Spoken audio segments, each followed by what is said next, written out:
Cascading goals.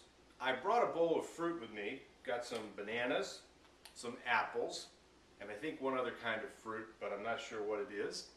Normally I use candy for this exercise, but I figured we'd go healthy today and see if that produces the results that we want. Cascading. Here's the challenge. In the typical organization, when we cascade goals, what we think and what actually happens are the same, which is from the top down, from the CEO on down through the organization, we sort of take one and pass two on. When I do the activity of sharing candy or fruit, I ask each person in a group, usually of about 5 people, because that's a typical number of layers of management within an organization. They get to choose if they're the CEO and then various executives on down the line to frontline manager. Everybody wants to be the CEO until they find out the CEO only gets 3 pieces of candy to represent his or her goals, usually the strategic goals of the organization for a particular period. Then they get to keep one and pass 2 on.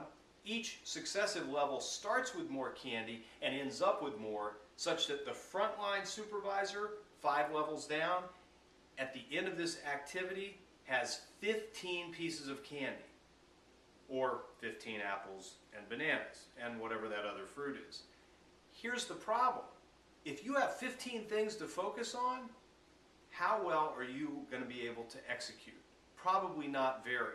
And if there are 15 things that are all that important, well, then there can't be very much focus on what the position, what the role is supposed to contribute.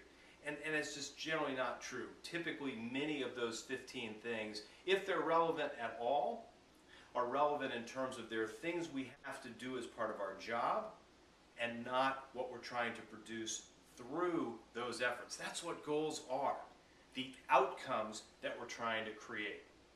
So rather than say cascade, where stuff flows downhill, if you will, increasingly I encourage people, and this was at the behest of one of my clients, to think about this merely as connection. What does my work have to do with your work? What does your work have to do with mine? And what does both of our work have to do with how we help the organization succeed? So when we think about connection or connecting the dots, we tend to stay away or further away from ending up with somebody closest to the client or customer with a big bowl of fruit, or better, a big bowl of candy. It's great in the activity when you get food, not so great when you get goals and you're not able to focus and then execute effectively. That's why next we're going to talk about execution.